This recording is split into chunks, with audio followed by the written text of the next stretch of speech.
হযরতে যায়েদ রাদিয়াল্লাহু তাআলা আনহু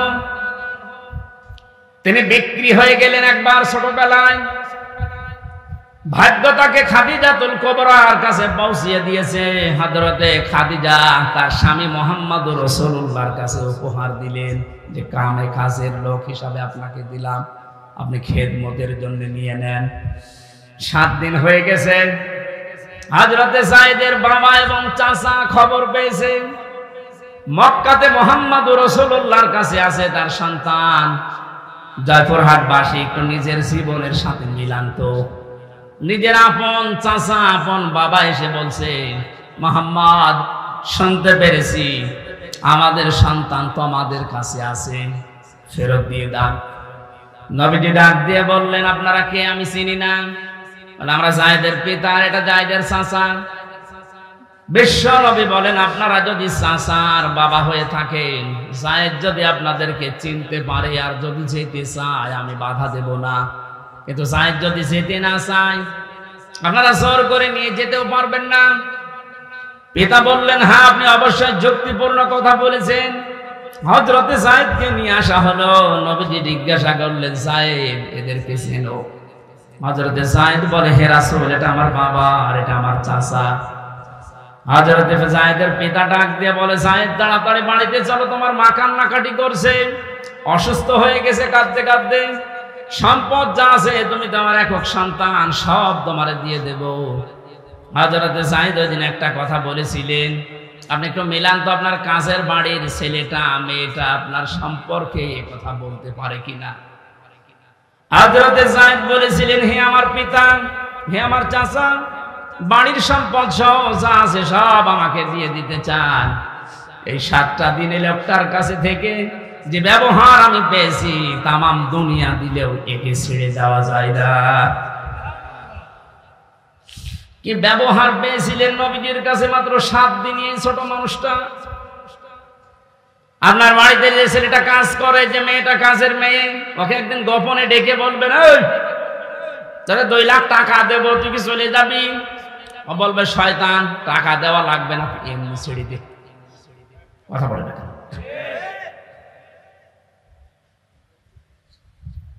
হযরতে আনাস ডাক দিয়ে বলে, আমি কাজের মানুষ ছিলাম, আমার মা উম্মে সুলাইম নবীজি যখন মদিনায় হিজরত করে আসে তখন আমার মা আমাকে হাদিয়া দিয়েছিল। 10টা বছর নবীজির বাড়িতে আমি খেদমত করেছি, যখন যেটা লাগে আমি এনে দিতাম। আল্লাহর কসম, আমার নবী কোনদিন এই 10টা বছরে কোনদিন আমাকে ধমক দিয়ে কথা বলেননি। জোরে বলেন আল্লাহু আকবার। বিষয়টা শুনতে যত সহজ মনে হচ্ছে, যে যে চেয়ারে বসে আছেন ওই জায়গা থেকে ভাবেন তো আপনার অধীনস্থ লোকদের সাথে আচরণ করা কত কঠিন। 10 বছর না, 10টা দিনও আপনি পারবেন না।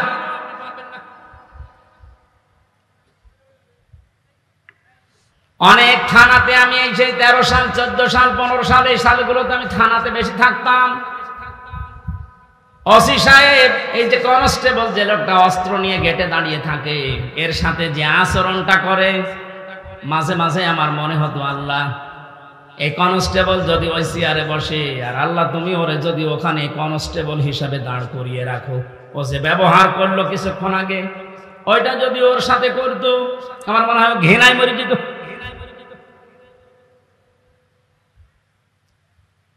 আপনার তার শুকরিয়া আদায় করা দরকার ছিল যে ও একজন মানুষ, ও ডিগ্রি পাস, আমিও ডিগ্রি পাস, আমাকে আল্লাহ চেয়ারে বসিয়েছেন আর ওরে অস্ত্র নিয়ে দাঁড় করিয়েছে গেটে। ওর সম্মান আমার চাইতে বেশি হওয়া দরকার। এই আচরণগুলো অনেকে মনে করছে যে দুনিয়ার বিষয় না, এগুলো সব আখিরাতের বিষয়। আল্লাহর নবীর কাছ থেকে রবিউল আউয়াল মাসে যদি এই কাজগুলো আপনি নিতেই না পারেন, আপনি কি নেবেন এই মাসে? শুধু জিলাপি আর খিচুড়ি। নবী যে আচরণ করেছিলেন যুদ্ধবন্দীদের সাথে, অথচ বাংলাদেশে আয়না ঘর বানিয়ে কি অবস্থা করেছে মানুষের সাথে। আমার সাথে একজন আলেম ছিল জেলখানায়, মাওলানা মুফতি ফখরুল ইসলাম। এই লোকটা মাঝে মাঝে গভীর রজনীতে আমার পাশেই থাকতো, চিল্লিয়ে উঠতো, কি হয়েছে ভাই? আমি যখন আয়না ঘরে ছিলাম ওই জায়গায় আমার এই যে হাতের পায়ের ভেতরে হাত দিয়ে সামনে যে রডের দেওয়াল ছিল এই রড ধরে আবার আটকে দিত হাত। খালি বলতাম, আল্লাহ তুমি আমাকে মরণ দাও না একটু শোবার মতো ব্যবস্থা করে দাও। মানুষ তো শুয়ে থাকতে পারলে যে কত শান্তি, এটা আমি হাড়ে হাড়ে টের পেয়েছি। ওই 6 মাসে 6টা মাস আমাকে সইতে দেয়নি। হাত এভাবে 24 ঘন্টা বাঁধা, শুধু পোশাক পায়খানার জন্য 1.5-2 মিনিট সময় দিত, আর খাবারের জন্য যা দিত খাওয়ার মতো না। 3-4টা তরকার এক জায়গায় দিয়ে মনে হচ্ছে কে মাখিয়ে খেয়ে ফেলে দিয়েছে সেইটা। মানুষের শরীর যে খারাপ হয়ে যায় তার বাস্তব প্রমাণ দেখেননি ব্যারিস্টার আরমানের? ও চেহারা কি হয়ে গেছে। আমি 10 দিন ছিলাম মাটির নিচে মাত্র, তাই আমি নিজেকে চিনতে পারছিলাম না।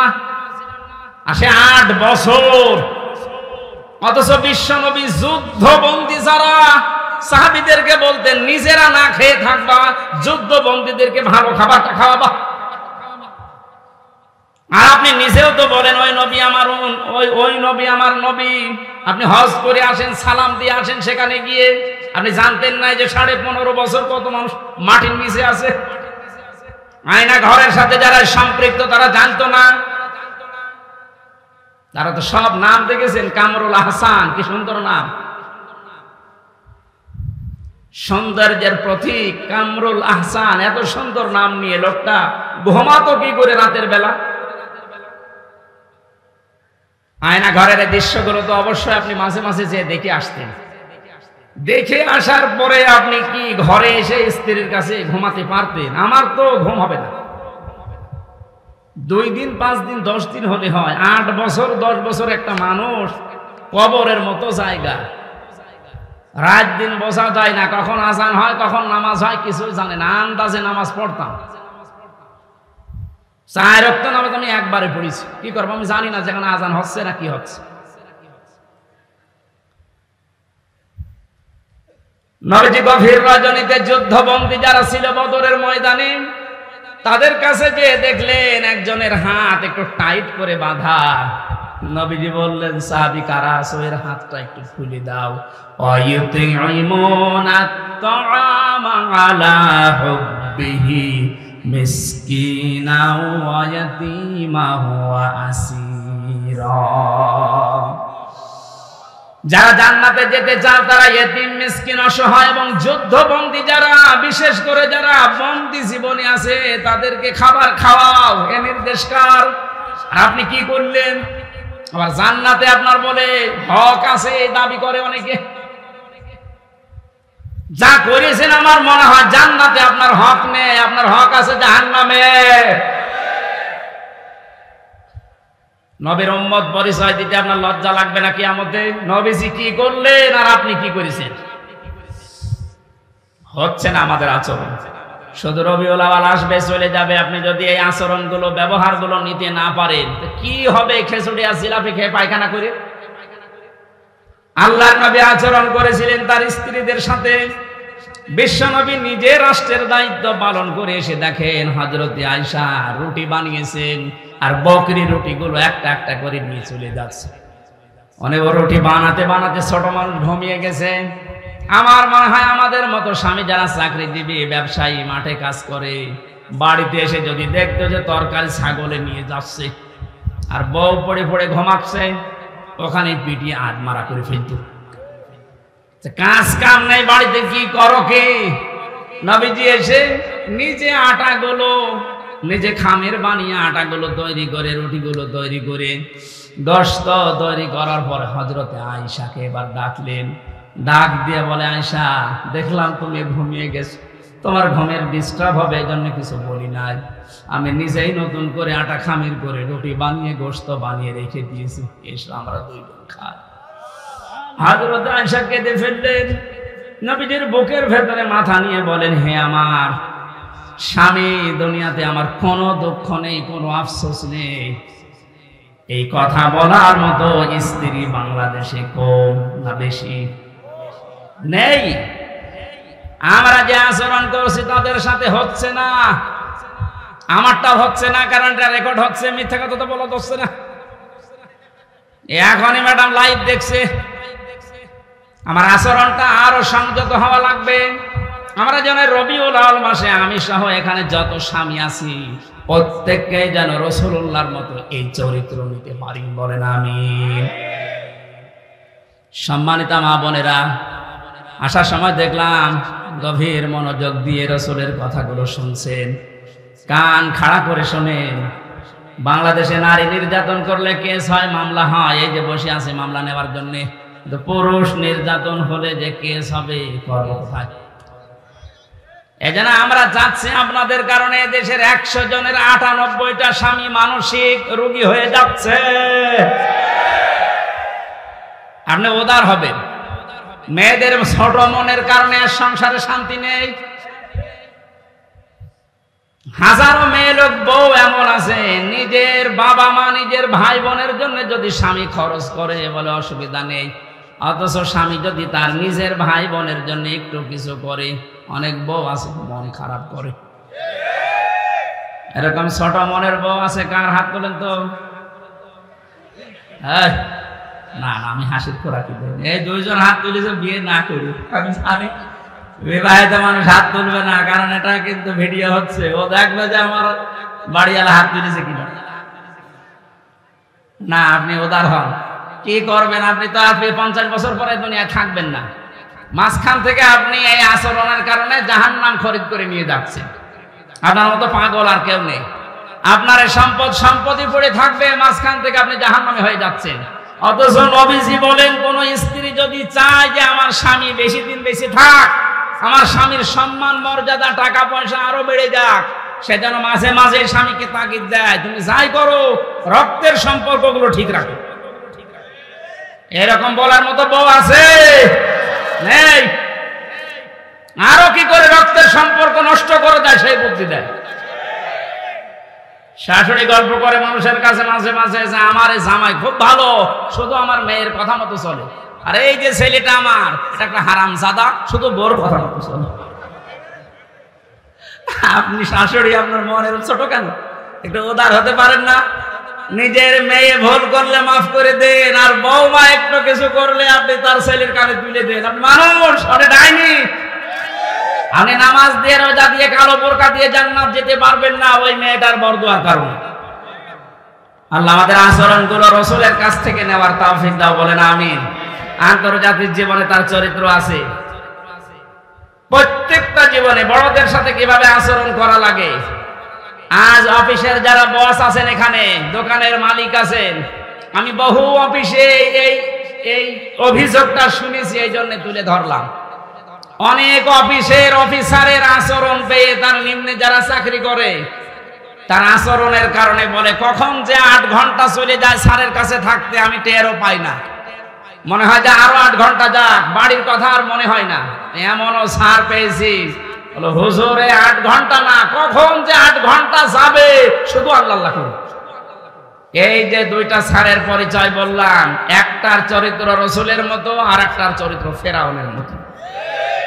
ফেরাউনকে আল্লাহ জান্নাত দেবে, ওই স্যারকে আল্লাহ জান্নাত দেবে। আল্লাহ আমাদের আচরণগুলো রাসূলের মতো হওয়ার তৌফিক দিন, আমিন।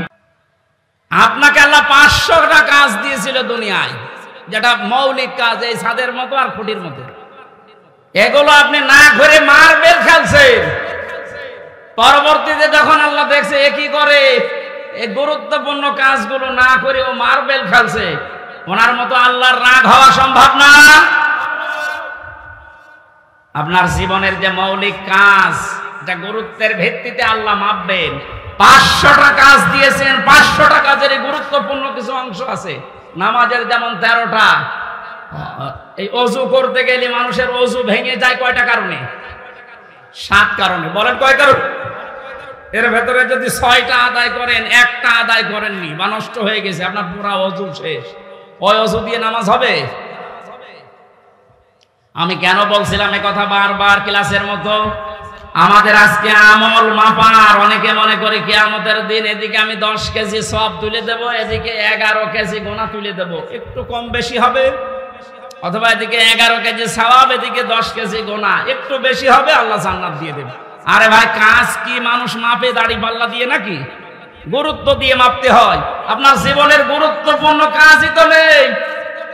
এই পৃথিবীতে যত গুরুত্বপূর্ণ কাজ আছে, এই যে ছাদের মতো আর খুঁটির মতো, তার ভেতরে 1 নম্বরে গুরুত্বপূর্ণ কাজ হচ্ছে আহসানু আমালা, সবচাইতে উত্তম কাজ। সবচাইতে উত্তম কাজ 500টা, তার ভেতরে 1 নাম্বার কি?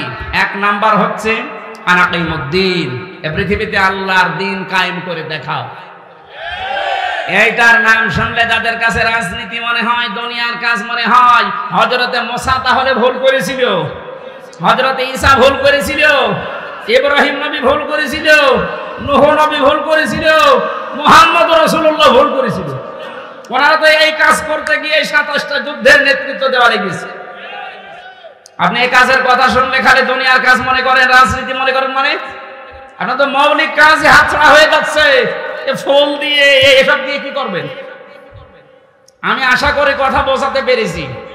এরপরও যদি কেউ না বোঝার ভান করে থাকেন, এদিকে আসেন, আসেন, আপনাকে চট করে ঢুকিয়ে নিন, আসেন।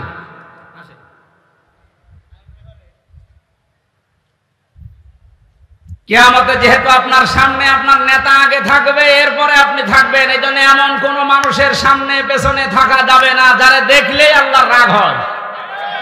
এরকম নেতা দেশে নেই। রাত 12টার পরে যার পা ঠিক মতো মাটিতে পড়ে না, রিকশা ছাড়া বাড়ি যেতে পারে না, এক কথা বলে না কেন? খেজুর গাছে ধাক্কা দিয়ে বলে বড় ভাই সাইড দাও, আর কতক্ষণ দাঁড়াবো? আপনি এই মানুষের পেছনে এখনো থাকবেন?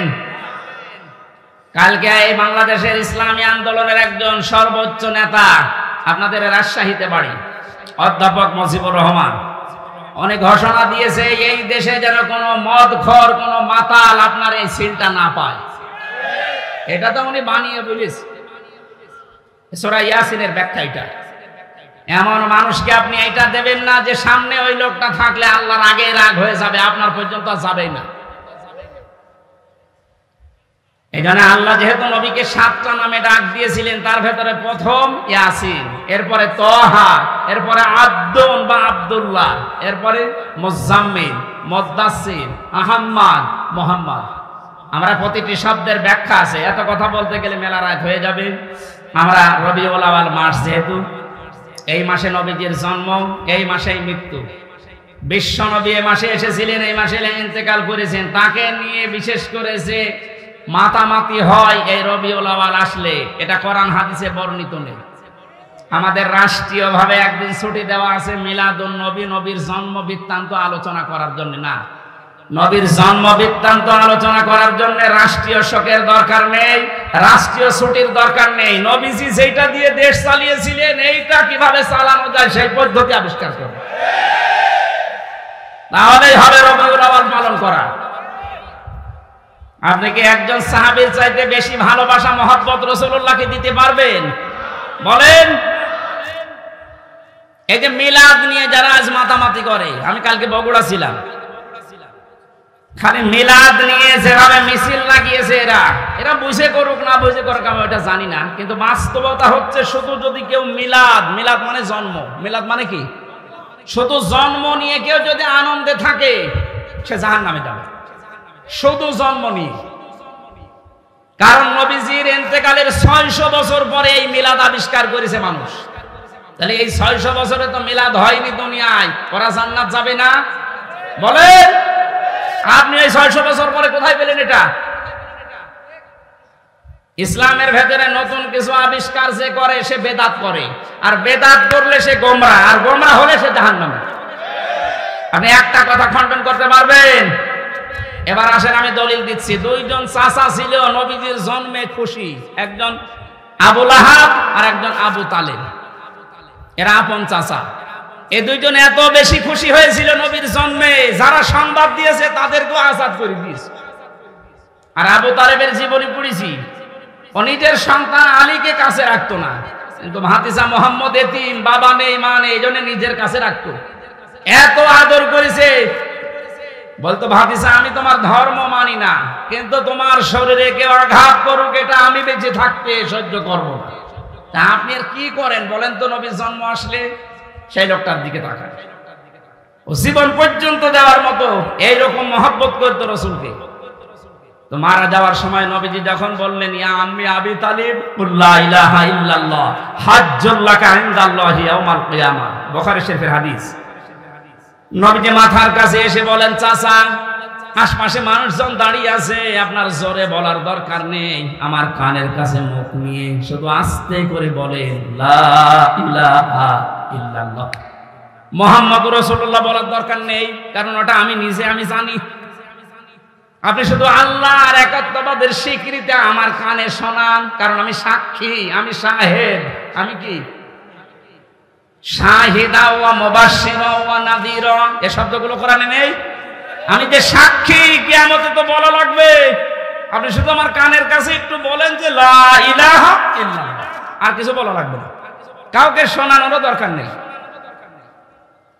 এরা যদি বলতে পারেন কিয়ামতের ময়দানে আমি নবী আপনাকে আল্লাহর দরবারে ঝগড়া করে জান্নাতে নিয়ে যাব, বলে না। ডাক দিয়ে বলছে, ভাতিজা আমি তোমাকে ভালোবাসি, কিন্তু তোমার এই কালিমা, তোমার এই আদর্শ আমি মানতে পারলাম না, তুমি আমারে মাফ করে দিও। জয়পুরহাটবাসী, মাফ করার মালিক নবীজি না আল্লাহ? আরো জোরে বলেন। এত ভালোবেসেছিল, জন্মে খুশি হয়েছিল এই যে আবু লাহাব আর আবু তালেব, কই তাদের জীবনে পড়ে দুইজনে জাহান্নামী, আগুনের ফিতা লাগিয়ে দেবে পায়ের নিচে, মাথার মগজ পর্যন্ত ফুটবে। তারা শুধু জন্মে খুশি ছিল, মিলাদে খুশি ছিল। সিস্টেম অপর পৃষ্ঠায় দেখুন, আরো দুইজন আপন চাচা, হযরতে আব্বাস আর একজন হযরত আমির হামজা রাদিয়াল্লাহু তাআলা আনহুমা। এই দুইজন চাচা শুধু জন্মেই খুশি ছিল না, জন্মের সময় তো তারা খুশি হয়েছে, সবচেয়ে বেশি খুশি হয়েছে এই দুইজন চাচা নবীর আদর্শে।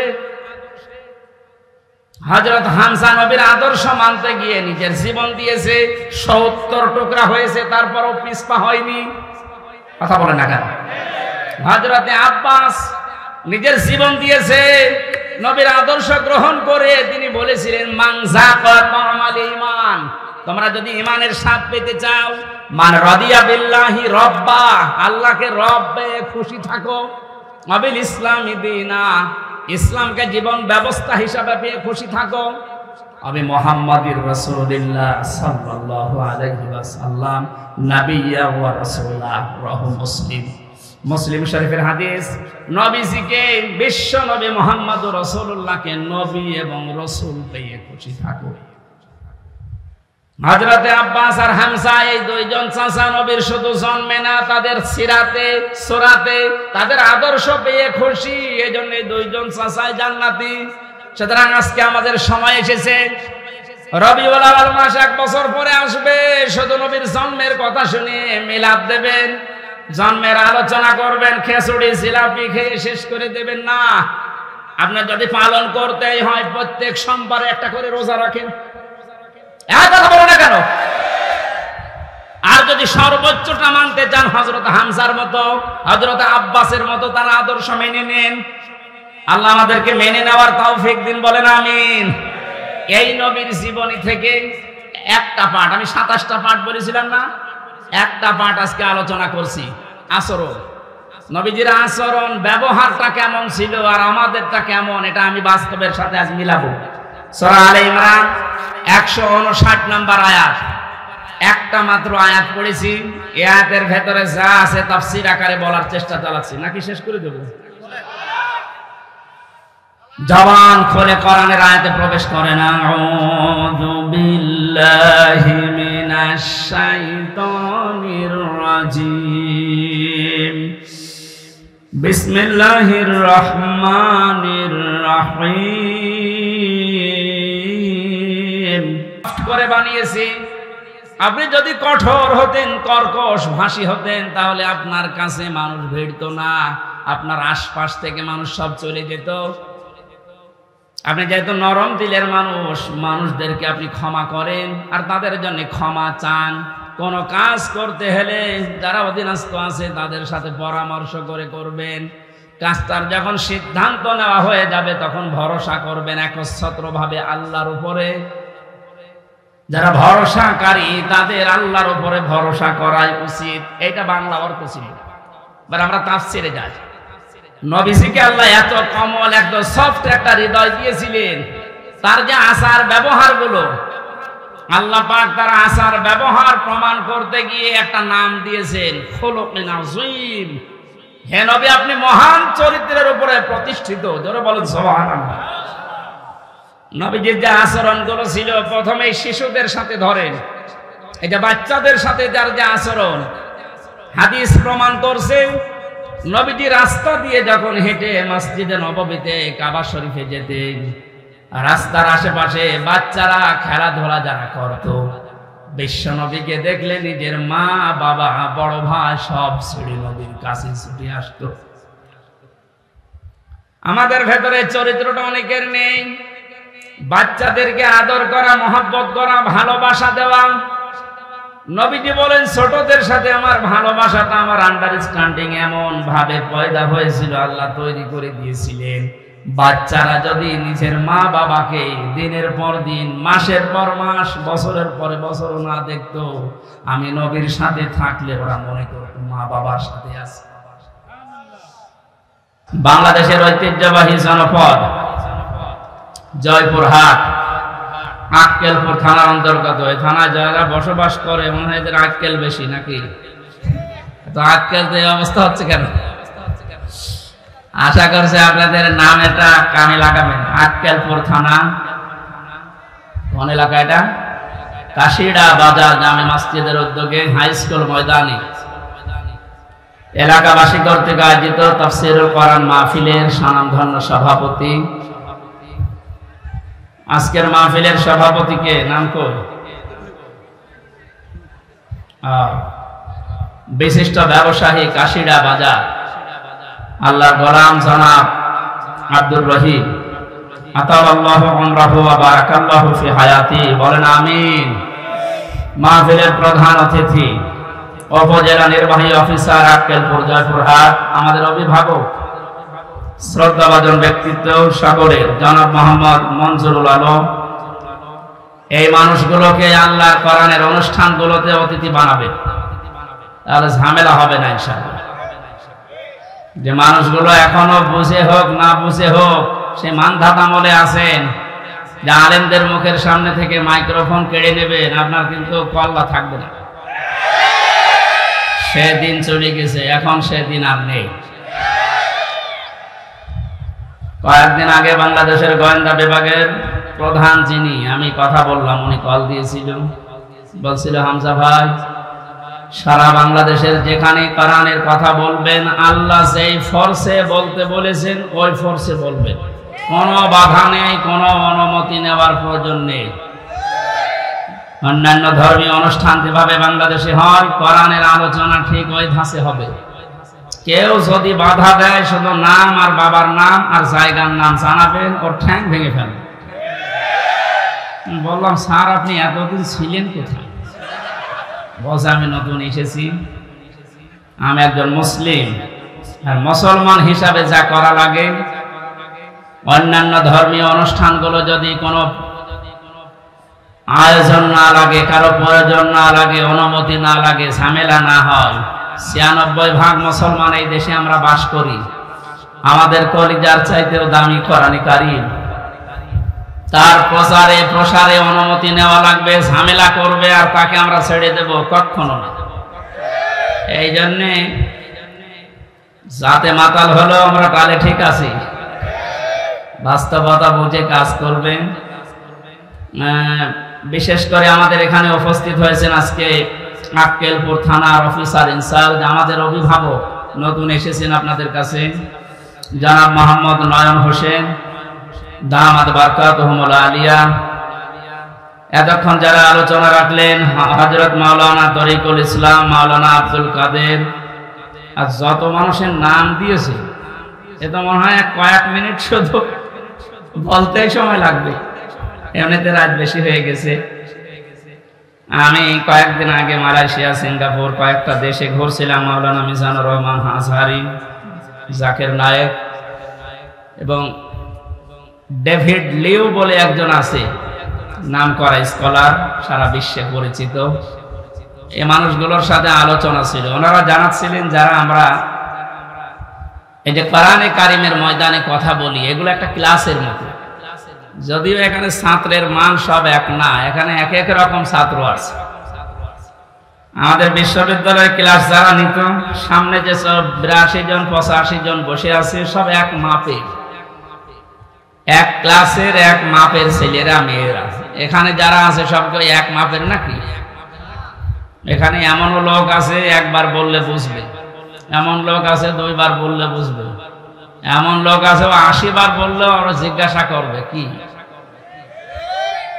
সে যেহেতু সব ধরনের ছাত্র ছাত্রী এখানে আছে, এই জন্য ক্লাসটা একটু কঠিন। তারপরেও আমরা ক্লাস নেব আল্লাহর কোরআন থেকে।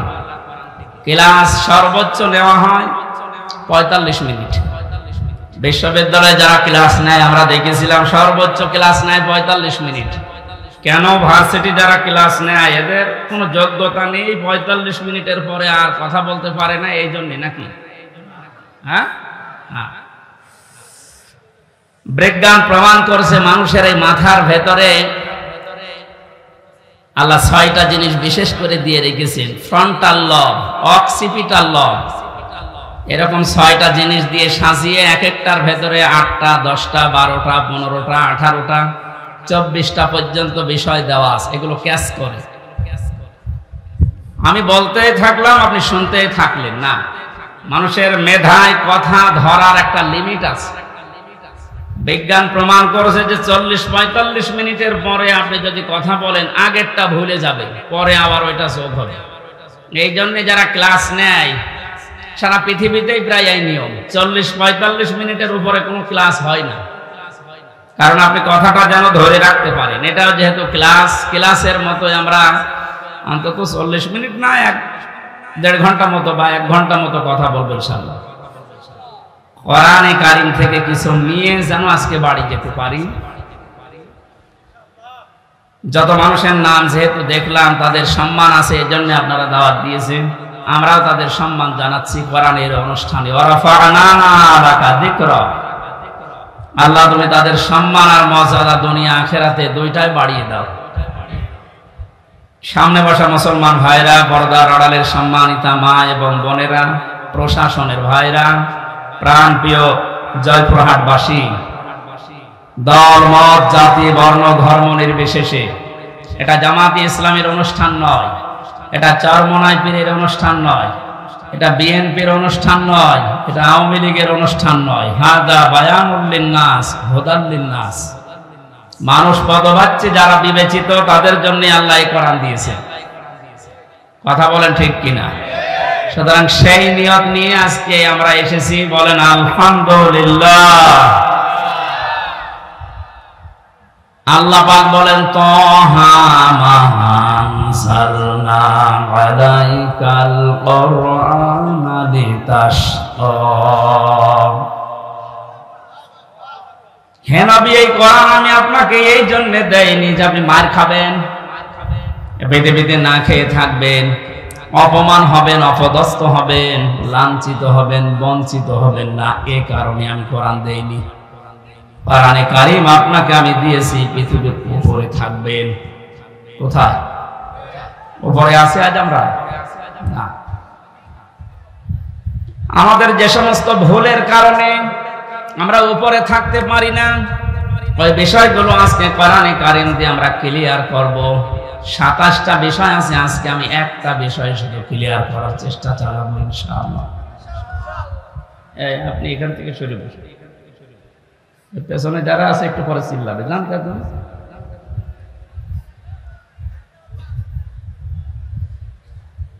আয়াতের শুরুতে আল্লাহ তাহা শব্দটা দিয়েছেন। কোরআনে কারিমে আল্লাহ পাক নবীজিকে বিশেষ করে 7টা নামে ডাক দিয়েছেন, তার ভিতরে এইটা একটা। আমি যে কথা বলি ওখান থেকে শিক্ষা নিয়ে আসি, আপনি মিলাবেন তো কি নিয়ে আসি দেখেন। বিশ্বনবীকে আল্লাহ যে 7টা নামে ডাক দিলেন, তার প্রথম নাম ছিল ইয়াসিন। ইয়া হরফে নেদা, ইয়া মানে হে, সিন মানে সাজ্জিদ। নবীজির আপন চাচাতো ভাই হযরতে আব্দুল্লাহ বিন আব্বাস রাদিয়াল্লাহু তাআলা আনহু রাইসুল মুফাসসিরিন ছিলেন। তিনি বিশ্ব নবী ওযু করার পরে একদিন টয়লেট থেকে বের হওয়ার পরে দেখলেন ওযুর এক বদনা পানি কে যেন সামনে রেখে দিয়েছে। ওযু করার পরে জিজ্ঞাসা করলেন, পানির বোতল বা পানির এই লোটা বদনা কে রেখেছে এখানে পাত্রটা? হযরতে আব্দুল্লাহ বিন আব্বাস নবীজির আপন চাচাতো ভাই, ছোট মানুষ, এসে বলে, ভাই আমি রেখেছি। বিশ্ব নবী ওই সময় ওই ছোট বালকের মাথায় হাত দিয়ে দোয়া করেছিলেন। দোয়াটা হাদিসের পাতায় এত বেশি আকারে হাইলাইট আছে। আল্লাহর নবী বলেছিলেন, মাবুদ তুমি একে দিনের গভীর জ্ঞান দান করো। তাম দুনিয়াতে যত মুফাসসির আসবে কিয়ামত পর্যন্ত নবীজির এই দোয়ার কারণে এই লোকটাকে আল্লাহ মুফাসসিরদের সম্রাট বানিয়ে দিয়েছে।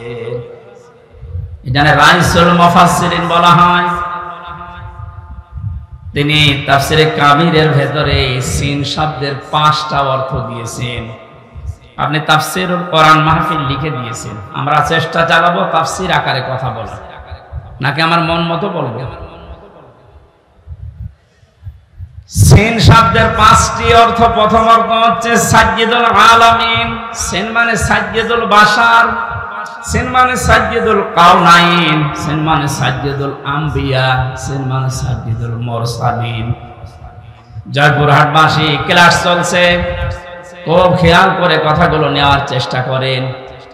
আমি ডেলিভারি দিলে আপনি যেন রিসিভ করতে পারেন ওইরকম প্রিপারেশন নেন। মালয়েশিয়াতে যতগুলো অনুষ্ঠানে আমরা কথা বলতে গেছি, মিজান ভাই দেখেছি বারবার বলেছে, মোবাইল যাদের আছে পকেটে রাখেন। একেবারে আমার দিকে অ্যাটেনশন নিয়ে এমন ভাবে থাকবেন মানুষ যেমন মাছ ধরার জন্য বসে থাকে। থাকতে পারবে না ঘন্টাখানে, সব বন্ধ, কথাবার্তারা তো দূরের কথা, এদিকে ওদিকে তাকাবে না, কারণ এটা ইবাদত চলছে। আমি যে পয়েন্টগুলো বলবো একটা বুঝবেন না, সকালবেলায় কাশিয়াড়া বাজারে বসে গল্প করবে না, কি বলে গেল, এ তো রাজনীতি হয়ে গেল। আপনি দেখেন তো রাজনীতি হয় কিনা। প্রথম অর্থ হচ্ছে সাজ্জিদুল আলামিন, আলম না। এই পৃথিবীতে এখন স্বাধীন পরাধীন মিলে রাষ্ট্রের সংখ্যা 228টা। কয়টা? আমার মনে হচ্ছে কয়েকদিন পরে 235টা হবে। ওই যে 7টা বাড়তেছে, কথা বলে না। আমি কি ইয়ার্কি মারছি? 7টা বাড়ছে না? পাকিস্তান থেকে আমাদেরকে ওরা 1 ভাগ করে আলাদা করে যদি ওরা আমাদের বন্ধু হয়, তা আমরা 7 ভাগ করে দিচ্ছি, আমরা বড় বন্ধু। আপনি কি বুঝে চিল্লাচ্ছেন নাকি আন্দাজে?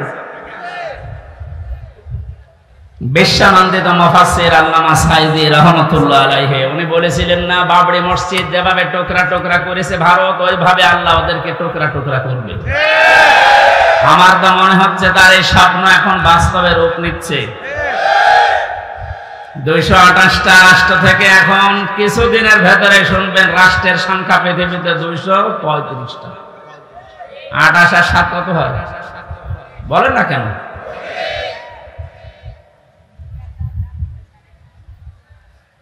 এখানে উঠে বসেন, কেউ এখানে আসবেন না, কেউ যাবেন না। না, এই ডিস্টার্ব হলে আসলে আমার ক্লাস করার অভ্যাস নেই। ওইভাবে একটু সাহায্য করেন আমাকে। না, এতদিন পর্যন্ত এই যে মুক্তিযুদ্ধের চেতনা নিয়ে যারা দেশ চালিয়ে গেল, এরা কি বলতো যে এরা আমাদের বন্ধু, কারণ এরা আমাদেরকে পাকিস্তান থেকে আলাদা করে দিয়েছে। ওখান থেকে 1 ভাগ করে আমাদের আলাদা করার কারণে যদি ওরা এত বড় বন্ধু হয়, তাও সারা জীবনের জন্য আমরা 7 ভাগ করে দিচ্ছি। তাহলে আমরা কত বড় বন্ধু ওদের। ডক্টর মোহাম্মদ ইউনূস দায়িত্ব নিয়েই পরের দিন ঘোষণা দিয়েছিলেন, এই দেশকে যদি শান্তিতে থাকতে না দেন, 7 সিস্টারও শান্তিতে থাকবে না। 235টা রাষ্ট্রে আপনি যেখানেই বাস করেন, সেখানে বিশ্ব নবীকে আপনাকে নেতা মানা লাগবে। নেতা শব্দ কোথায়? যে সাজ্জেদ মানে নেতা। কিছুক্ষণ আগে আপনি আরবিতে বললেন না, আল্লাহুম্মা সাল্লি আলা সাজ্জেদিনা, হে আল্লাহ তুমি রহমত নাজিল করো আমাদের নেতার উপরে। আমাদের নেতার নাম কি? আল্লাহ বলেন তুই নিজে বললি আলা মুহাম্মদ, মুহাম্মদের উপরে। এই জন্য আল্লাহর ঘোষণা দেওয়া আদর্শ বা নেতা এই পৃথিবীতে মাত্র একজন আছে, তার নাম মুহাম্মদুর রাসূলুল্লাহ।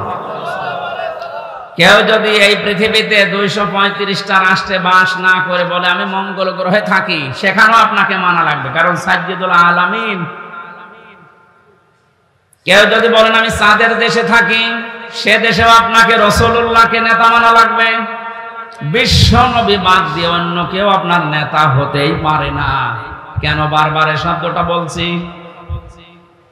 এটা যদি শুধু দুনিয়ার সাথে সম্পৃক্ত হতো, এই যে কোরআন আমার সামনে, আল্লাহর কসম এ শব্দ আমি এতবার উচ্চারণ করতাম না।